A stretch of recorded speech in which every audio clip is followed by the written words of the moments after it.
saludo cordial para todos ustedes.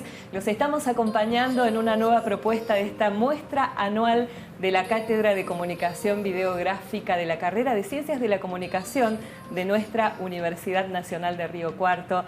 Gracias por acompañarnos. Ya están aquí con nosotros para presentar su producción parte de los integrantes de esta propuesta académica de nuestra universidad. Bienvenidas, chicas. Hola. Gracias por acompañarnos. Bueno, Lucía Goicoechea y Julieta Gallastegui. Cuéntenos, ¿cómo fue llevar adelante esta propuesta? Bueno, fue un trabajo arduo que llevó tiempo porque uno lo ve así finalizado y dice qué lindo, pero detrás de eso está elegir el tema, contactarse con la gente, sobre todo en este caso con Damián Virginilo, que es el protagonista del documental, con los entrevistados, tratar de coordinar con ellos para hacer un encuentro, dos, los que sean necesarios, grabar, buscar cámaras, todo el equipamiento acá en la uni nuestro, y después toda la parte de postproducción que es editar, que también fue unas semanitas interesantes de trabajo. Raíces desde el margen entre muros y versos. ¿Qué refleja? Bueno, Raíces es la productora y Desde el margen entre muros y versos es el nombre del documental. Y nosotros queríamos reflejar la vida de Damián, pero no porque sea una persona que haya estado preso, salió y escribió un libro, sino para mostrar más de fondo la violencia institucional que se vive en los barrios, en la cárcel y en diferentes ámbitos, ¿no? Lo que uno ha podido ver a través del testimonio de Damián es el tema de la marginalidad, ¿no? Cómo de repente por ser portador de color, de una determinada vestimenta, de determinadas condiciones, cómo eso genera prejuicios y formas de comportamiento del entorno, ¿no? Y en este caso de una institución que tiene que bregar por nuestros derechos, que en realidad está creada para protegernos, para cuidarnos. ¿Qué muestran ustedes a partir de la experiencia de Damián? Bueno, Damián, recién vos decías por determinadas condiciones, él marca mucho lo del barrio, por ser del barrio Alberdi. Bueno, que él cuenta que un policía lo persiguió y lo hostigó mucho durante toda su adolescencia e infancia, porque comenzó a los 13 años esto, entonces... Con una detención arbitraria comienza, ¿no? Y a partir de eso, el hostigamiento. Sí, él cuenta que le plantan un arma, entonces bueno, eso queremos reflejar también, como él, con algo que no tenía, y fue todo por este policía, la persecución, igualmente él cuenta que, por ejemplo, en algo tan normal como ir al centro, dice que ciertos barrios, los que somos de la Alberdi, no podemos pasar del Andino para ir al centro. Entonces esas cosas nosotros queríamos mostrar porque para mucha gente de la ciudad, quizás los que están no en el Alberdi, sino en el centro o a los alrededores del centro, es normal acercarse al lugar, pero queremos mostrar que digan, mira, hay gente que lo frenan o que lo están requisando, o si tiene gorrito, si tiene tal vestimenta, los están frenando, digamos. Sí, mostrar que todavía eso sigue pasando. Que no ponerlo a Damián como un caso de superación, de meritocracia, que si querés se puede, sino decir, bueno, esto pasó, él pudo salir, pero todavía hay pibes en los barrios que eso le sigue pasando. Es un video de denuncia, se podría decir. Un video a través del cual se hace visible una situación que hay sectores de nuestra sociedad que viven, no solamente en esta parte de nuestro país, en toda la Argentina. ¿Cómo hicieron para llevar adelante esta propuesta con los recursos básicos con los que se cuenta dentro de la universidad? Teniendo en cuenta que ustedes no estudian una carrera de cine, sino que están dentro de una cátedra que es cuatrimestral y en una carrera que es Ciencias de la Comunicación y que tiene recursos limitados, digamos.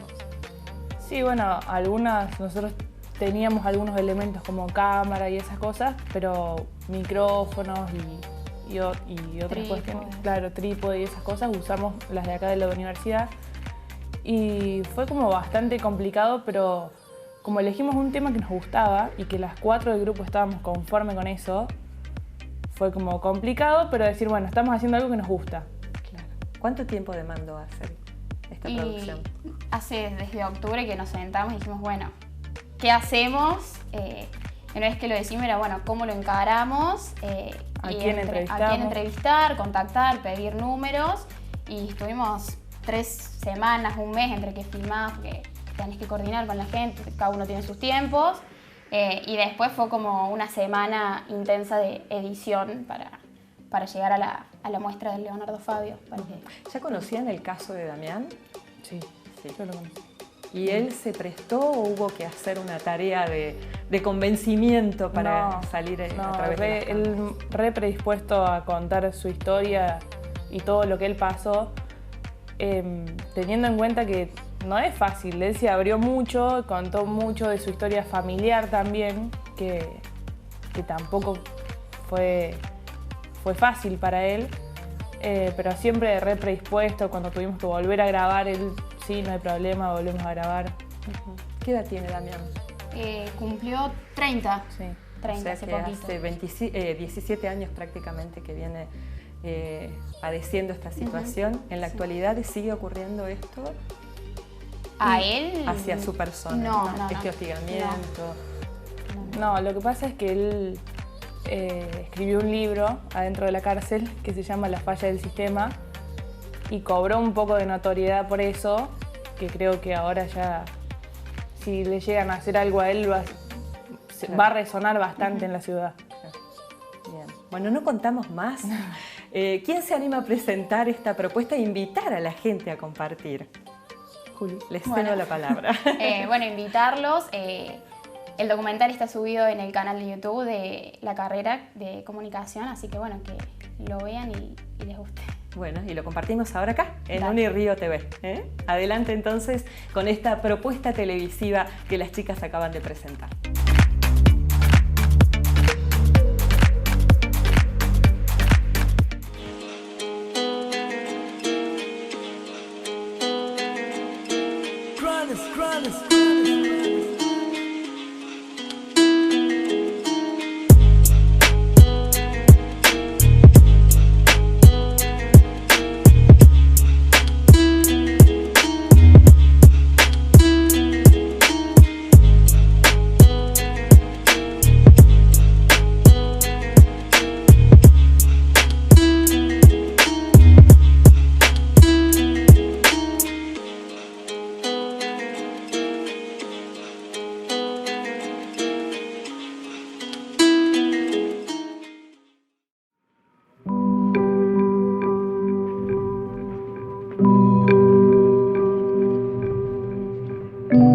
Mi nombre es Damián Virginilo, soy de acá de Río Cuarto, tengo 29 años, nací en Río Cuarto, pasé mi infancia y mi adolescencia aquí en Río Cuarto, más precisamente en el barrio Alberdi, en el barrio donde aprendí muchas cosas y donde la vida, la mayor de las cosas me las fue enseñando prácticamente a los golpes. Y bueno, soy autor de este libro, La falla del sistema, la poesía de mi libertad. Un libro que trabajamos conjuntamente con compañeras y compañeros del barrio. El libro, su contenido son poemas, poemas que comencé a escribir en el año 2010, cumpliendo una condena en la cárcel de acá de Río Cuarto.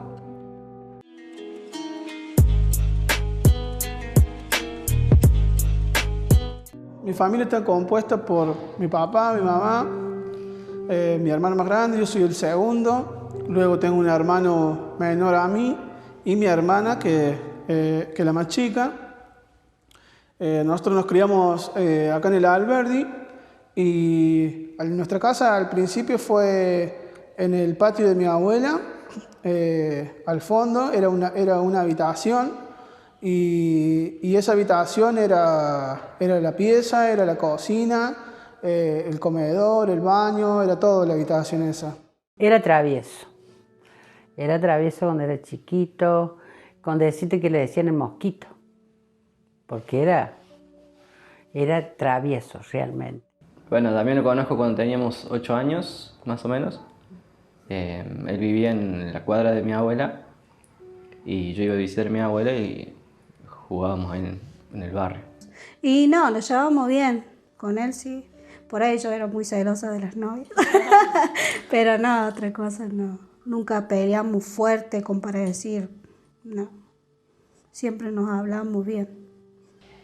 Mi papá también, atravesado por un consumo de alcohol, por un consumo que lo dominaba muchas veces, lo dominaba totalmente, a tal punto de que muchas veces cuando llegaba por las noches alcoholizado, empezaban las discusiones con mi mamá y muchas veces esas discusiones terminaban en violencia y a tal punto de que muchas noches nos corría.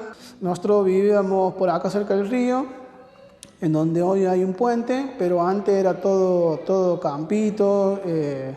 Entonces ahí en esa aceitera vieja, mi vieja nos sabía acostar ahí. Y bueno, y ahí esperábamos un rato hasta que mi viejo se durmiera y así poder ingresar, ¿no?, a la casa sin hacer ruido para que él no se despertara. Mi marido cambió, yo cambié, toda la familia, y seguimos cambiando, ¿me entendés? Eso está bueno, porque uno también se dio cuenta, yo como madre y mi marido se dio cuenta que también tuvimos errores, muchos errores también, ¿me entendés? Entonces está bueno que uno aprendió muchas cosas de ellos también. Recuerdo que el país tampoco no estaba en una situación económica muy buena, que fue más o menos en el 2001, 2002, cuando yo empecé el secundario, creo que fue año 2002 me parece.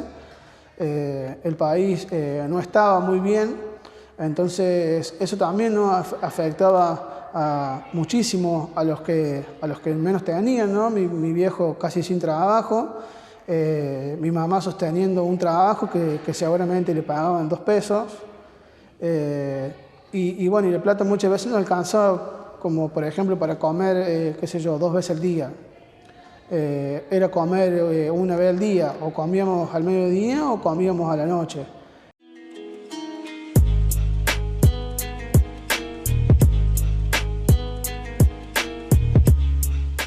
Recuerdo que en ese tiempo mi vieja llegaba tarde de trabajar, ella bajaba en la parada de colectivo y de la parada de colectivo le quedaban unas 5 o 6 cuadras hasta mi casa.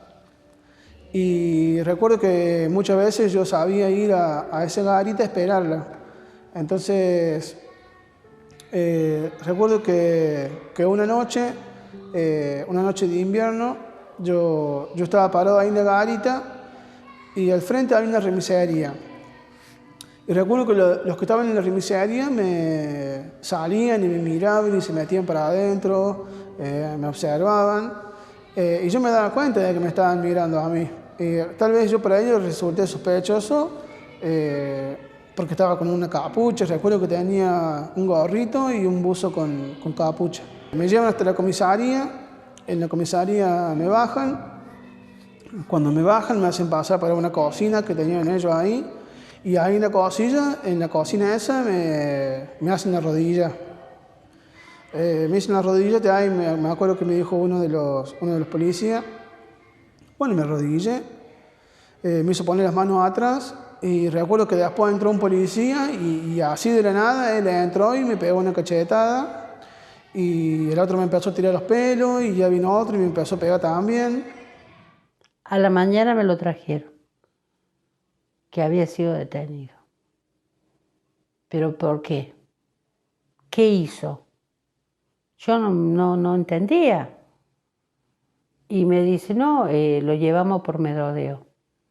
¿Pero por qué merodeo? Si él me estaba esperando a mí del trabajo, me estaba esperando en la parada de colectivo.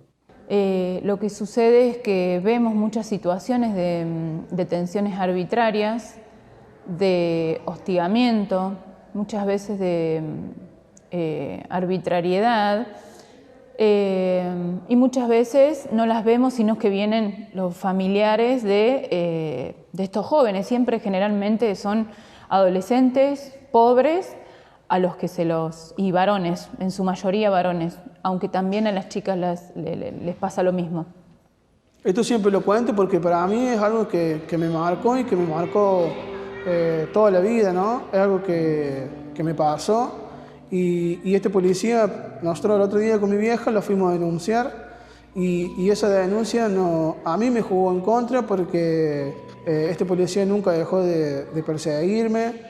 Incluso cuando lo denunciamos, a la semana, recuerdo que iba caminando con un amigo y frena el móvil y venía este mismo policía que me había llevado y que nosotros habíamos denunciado. Cuando nos paran, a mi amigo le dicen, vos andate, le dicen a mi amigo, me dicen, vos vení para acá. Este es el que le gusta denunciar a los policías con la madre. Y me volvieron a llevar, me volvieron a pegar. Si uno quiere mantenerse al margen y hacer la vista gorda de todas estas situaciones, puede seguir con su vida normal y desconocerlas, pero yo creo que todos nosotros en algún momento vamos por la calle y vemos menores de edad que los están deteniendo, requisando. Digamos, si alguien dice que no vio eso, es porque no lo quiere ver, pero permanentemente está esa violencia. Después también la exclusión de muchos espacios educativos es violencia institucional. A salir al Andino, un lugar que para mi adolescencia fue un lugar en donde simbólicamente era como un muro, ¿no? Era como un muro en donde muchas veces nos costaba cruzar. ¿Y por qué? Porque muchas veces cuando queríamos cruzar siempre estaba la policía y como éramos del Alberdi, la policía no nos dejaba caminar por el centro porque para ello nosotros teníamos que estar en nuestro barrio. Y en ese tiempo, por ejemplo, no había muchas organizaciones que te pudieran acompañar como hoy, ¿no? En ese tiempo era ir contra todo un sistema que te perseguía, represor, y que más que nada perseguía, ¿no? a los pibes de ahí del barrio, ¿no? A ciertos barrios, porque no era que la policía andaba por todos lados persiguiendo a cualquiera. Sabían a quién perseguir, a quién molestar. Esto a mí me fue como generando, ¿no? como generando odio y bronca, ¿no? También con la policía, porque yo me sentía ya condenado, ¿no? Yo sentía que ellos ya me habían catalogado como delincuente sin haber robado algo, sin haber hecho algo, ¿no? Yo para ellos ya era delincuente. En el barrio hay algo que yo veía continuamente, que era la droga. Un día la mayoría de mis amigos consumía, teniendo 14 años, 15 años ya la mayoría consumía. Yo cuando probé por primera vez tenía 14 años más o menos. Después este consumo se fue como agravando en mí y muchas veces salía a llevarme algo, ¿no?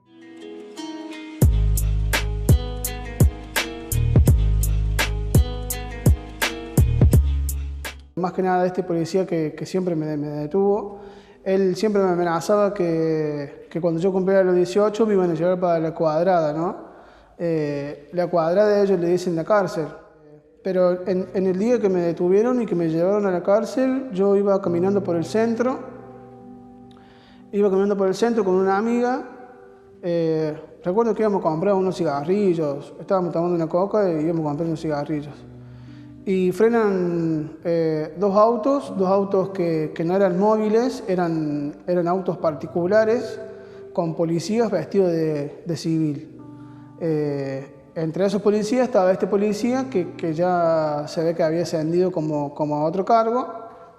Entonces, bueno, me agarran y me suben el auto y cuando me suben me empiezan a decir que yo había robado en tal lado, que dónde estaba la plata, que había sido yo. Y yo venía caminando por el centro.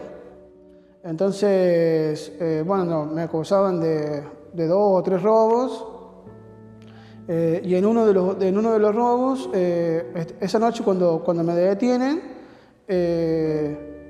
caen con un arma que nunca supe de dónde la sacaron, pero ellos me la ponen a mí como que con esa arma yo había cometido un delito. En el año 2015 salgo.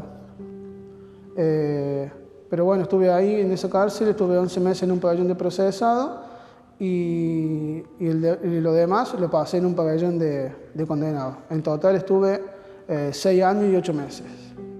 A Damián la escuela no lo motivaba mucho al principio, así que le insistíamos, en realidad insistíamos a todos, a Damián y a un montón de otros compañeros de Damián u otras personas que estaban presas y que siempre nos fue muy difícil que ellos puedan sostener la escolaridad, porque realmente estar preso significa un montón de cuestiones problemáticas. Uno, digamos, desde el prejuicio dice tienen todo el tiempo del mundo para estudiar, pueden... No, en realidad la vida cuando uno está preso está atravesada por un montón de situaciones muy complejas y que les insumen todo el tiempo y todo su pensamiento y todo su cuerpo muchas veces. Entonces es muy difícil estudiar.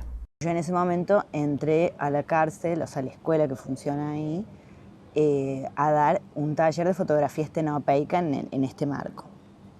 Y bueno, era la primera vez que daba clases y Damián fue, digamos, uno de mis primeros alumnos, que durante todo ese año, que fue el año 2014,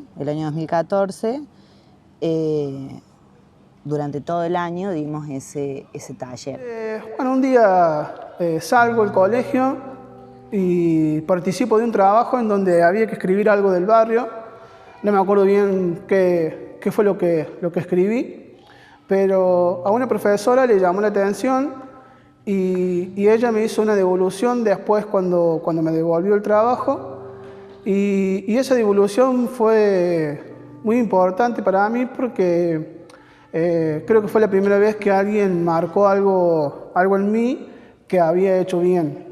Cuando yo estaba en el pabellón me sentía muchas veces, ¿no?, preso, encerrado o sin vida, pero cuando vos ingresabas al aula, ingresabas a un colegio, no sentías que estabas dentro de la cárcel, sentías que estabas en otro lugar. También la escuela muchas veces es funcional a la cárcel, al sistema, es más de lo mismo. Pero cuando uno piensa en otra escuela, como pienso que el proyecto colectivo del que Damián fue parte en esta escuela, lo sostiene, digo, hay otra posibilidad, ¿no? Donde lo que se analiza, lo que se trata, la forma en que nos tratamos tiene que ver con otro proyecto, con un proyecto contrahegemónico claramente, digamos, que piensa a los sujetos como esto, como en contexto, en condiciones, y que no intenta culpabilizar, sino entender que somos sujetos de derechos y que hay muchos derechos que han sido vulnerados y que no por nuestra responsabilidad. Primero me parece que, al igual que muchos otros inventos de instituciones, creo que es un fracaso. Me considero antisistema carcelario y bueno, ni hablar que el sistema carcelario no tiene ningún eje de rehabilitación, de reinserción y de reeducación, que son las 3 R's que siempre nos enseñan en nuestras carreras. No cumple con eso. Primero, que el director ahí permite, sea quien sea el director, permite que existan cabecillas en los pabellones donde manejan todos ellos, en donde las políticas sanitarias son deplorables. Y me animo a decir que es muy poca gente la del servicio penitenciario que sí le pone mucho corazón, mucho compromiso, pero ya hay algo más estructural que tiene que acompañar como un sistema macro y que no funciona así. Me parece que la cárcel en sí como sistema no reinserta a nadie. Estar privado de la libertad es algo espantoso. Y sumándole a eso las condiciones de vida dentro de una cárcel, que son, me parece, comunes en todos lados, son tremendas y uno, digamos, me parece que aprende a sobrevivir de una manera muy cruel. Entonces como que vive experiencias muy inhumanas, muy que no son propias de nosotros, de las personas, y bueno, me parece que eso no reinserta a nadie, al contrario, genera más desempatía, más odio, más distancia. No creo que realmente sea una forma ni de redimir a nadie, ni de resolver ningún problema social, muy por el contrario. Por eso creo que lo único bueno que tiene la cárcel es la escuela. Bueno, esta profe me insistía que que siguiera escribiendo, y ella decía escribir, yo, o sea, era como algo raro, ajeno y lejano a mí. Entonces ella me regala un libro, y un libro que no leí cuando me lo da, porque jamás había tenido un libro en mi mano, pero cuando abro este libro me encontré con algo totalmente diferente, y lo que más me llamó la atención fue la primera frase que leí, que decía: es más peligroso un pibe que piensa que uno que roba. Entonces esa frase fue la que me llevó a leer el libro, porque yo decía, ¿cómo? No podía entender cómo podía ser peligroso alguien que pensara en un lugar así, ¿no? En ese contexto, en un contexto de encierro. Y tenía un amigo que era del mismo barrio, que habíamos pasado parte de nuestra adolescencia juntos. Después nos volvimos a cruzar dentro de la cárcel, y con él recuerdo que compartía mis poemas. Así que yo escribía algo durante la noche y al otro día iba y se lo mostraba a él, y él agarraba y bueno, y lo leía y me contaba qué sentía o qué le pasaba cuando lo leía, ¿no? Y un día estaba sentado en la cama, en la celda, y recuerdo que él entró con un cuaderno en la mano y me mostró un poema. Esa noche él también escribió un poema. Él sale en el año 2012 de la cárcel, y en el año 2013 lo matan en la puerta de su casa de un disparo.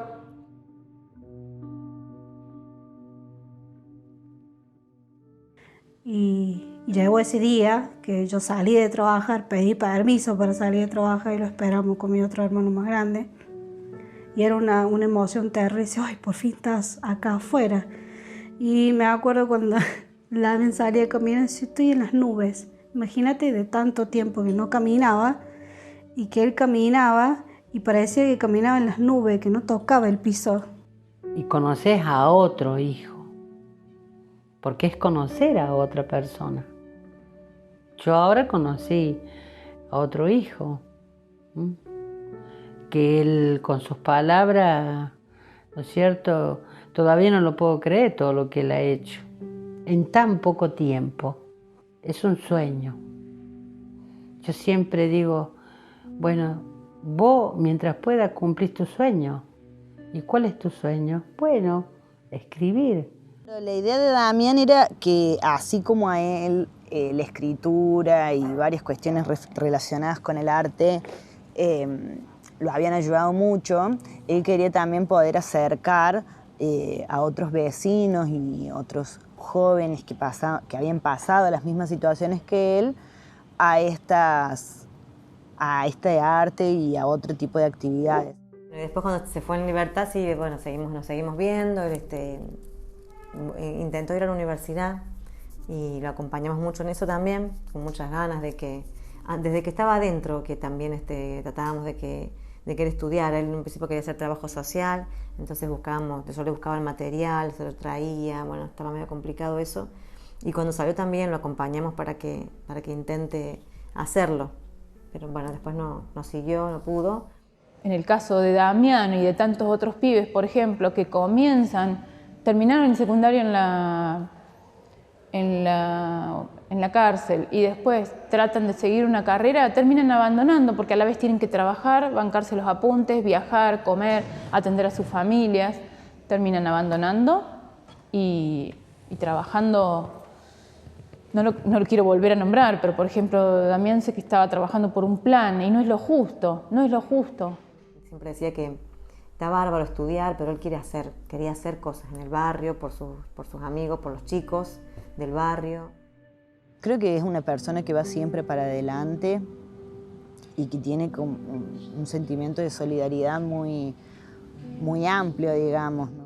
También es muy buena persona.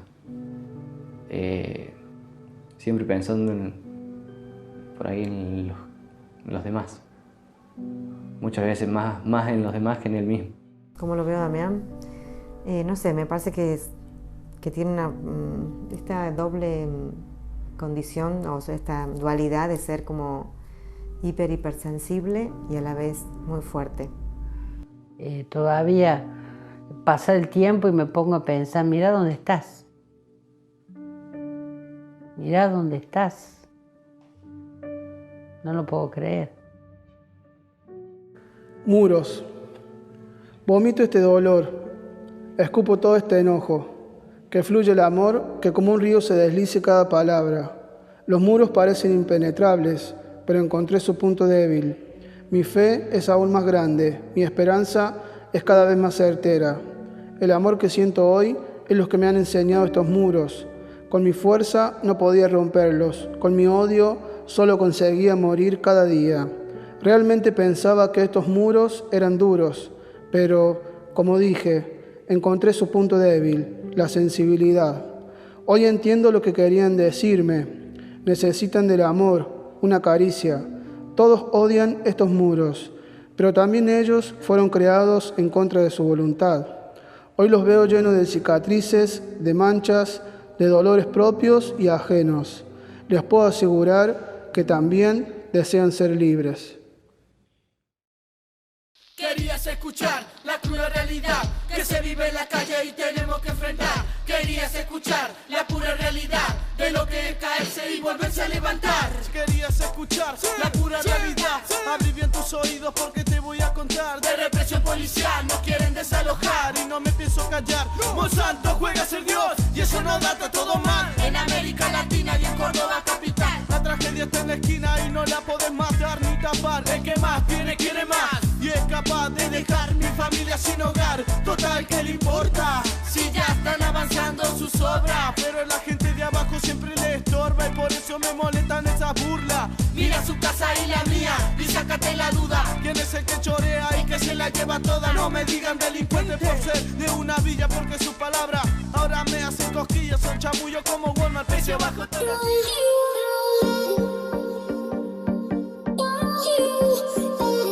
Este video documental que acabamos de ver marca la tarea comprometida por parte de este grupo de estudiantes de la carrera de Ciencias de la Comunicación que nos acompañan hoy aquí. Seguimos entonces indagando respecto de cómo ha sido llevar adelante esta documental. Fuerte lo que ustedes han reflejado, La historia de Damián Virginilo nos llega a lo profundo, al corazón. Su testimonio ha sido impactante. Cuéntenos cómo ha sido, cómo han recabado la información, el material y qué les ha permitido a ustedes esto. El material a partir de Damián fuimos generando contactos con diferentes personas. Por ejemplo, entrevistamos a su mamá, a su hermana, pero además a otros actores de la sociedad que también están trabajando en esto, ¿no? En la violencia institucional. Entrevistamos a Patricia Muñoz, ahí lo vimos, concejal de respeto, a Natalia Isaacson, que es directora de la Escuela de la Cárcel. ¿A quién más? A Julieta Orlando, que también da clases y talleres dentro de la cárcel. Y... ¿Qué pretenden lograr ustedes a partir de esta puesta en valor de este material videográfico? Lo importante y lo bueno de estos testimonios es que, por ejemplo, Natalia, que está dentro de la cárcel, da clases, es directora, nos pudo contar y salir fuera de Damián, digamos, y decir que esto no solo le pasa a Damián, sino que le pasa a un montón de gente que está ahí, para no individualizar en Damián o Patricia. Entonces esto, ella menciona, como vimos en el documental, de que el sistema carcelario no funciona. Entonces esto es como muy rico para mostrarlo y que la gente diga, no solo lo dice alguien que estuvo ahí en primera persona, sino alguien extra de afuera que lo ve quizás todos los días. Entonces, quisimos reflejar eso también. Lo dice alguien que estuvo más de 6 años cumpliendo una condena por algo que no hizo. Y ese periodo de tiempo le sirvió para escribir este libro, este testimonio, esta posibilidad que tenemos el conjunto de la sociedad de acceder a esto que ustedes muestran en el video, ¿no? ¿Qué valor tiene el libro en este momento? Ahí él cuenta que nunca había tocado un libro hasta ese momento, entonces para él era algo bastante raro. Y que ese contacto con el libro y con la escuela. Él dice que la escuela en la cárcel lo salvó mucho. Creo que eso está bueno destacar. No cabe duda que hay un antes y un después en la vida de Damián, que lo va a marcar para toda la vida, como él lo decía también, ¿no? Pero no solo para mal, sino también para bien, y vemos que él lo ha copiado, ¿no? Para que este aprendizaje nos ayude a todos para crecer, para ser mejores personas, mejores seres, y para que esta institución que debería respaldarnos en su mayoría también crezca y también mejore, ¿no? De puertas adentro. En todas las instituciones siempre es necesario hacer un debate interno, una puesta en valor en común de cómo estamos. ¿Ustedes qué piensan al respecto? Porque se hace una denuncia de una institución como es la policial. Sí, es un tema delicado, que siempre dijimos, bueno, tratémoslo delicado. Creo que, bueno, que supimos lograrlo ahí en el documental, como se vio, porque si bien no la hacemos quedar tan bien quizás al sistema carcelario y a la policía, pero creemos que, bueno, que es necesario mostrar eso. Y también, como se suele decir, no generalizar. También la institución está formada por individuos. No obstante, el colectivo tiene que hacerse eco de esto que pasa y de puertas adentro, vuelvo a repetir, hacer un balance, en dónde estamos parados y qué hay que rever para mejorar, ¿no? Y esto es importante que nosotros como sociedad y desde lo mediático también lo hagamos ver, porque somos parte responsable, protagonistas, y estas cuotas de responsabilidades menores, por supuesto, también nos ponen en el lugar de que queremos una sociedad mejor, más justa, ¿no? Más equitativa. Sí. ¿Qué les ha permitido a ustedes, en lo profesional, incursionar en esto? Bueno, creo que personalmente a cada uno nos tocó diferente, pero no sé, en conjunto fue que nunca ninguna había hecho un documental, una producción un poco más grande que un corto. Bueno, y como que nos dejó bastante aprendizaje el manejar los tiempos de una producción, tal vez siendo muchas menos que en una producción más grande, porque éramos 4 para hacer un documental de media hora. Pero bueno, eso. Y también estuvo bueno que gracias a los profes y a la uni el documental pudo salir más allá del aula, porque está en el canal de YouTube, porque lo pasaron 2 veces en el Leonardo Fabio. Nosotros fuimos el sábado pasado, estuvimos en un encuentro que se hizo en el Andino, que nos invitaron, Damián y Julieta nos invitaron si queremos pasar el documental, y dijimos sí, porque está buenísimo que la gente vaya, lo mire, que salga afuera del aula. Así que... Bueno, ya en el final, mencionar también que además de ustedes dos, son el resto de las integrantes. Mencionen los nombres. Carla Gambluch y Camila Petenati. Bien, felicitaciones a este equipo. Gracias por compartir con nosotros. Bueno, y también gracias a ustedes nos vamos a reencontrar en un espacio similar de esta muestra en lo sucesivo, aquí por la frecuencia 31 de la televisión digital abierta por Unirío TV. Gracias por acompañarnos.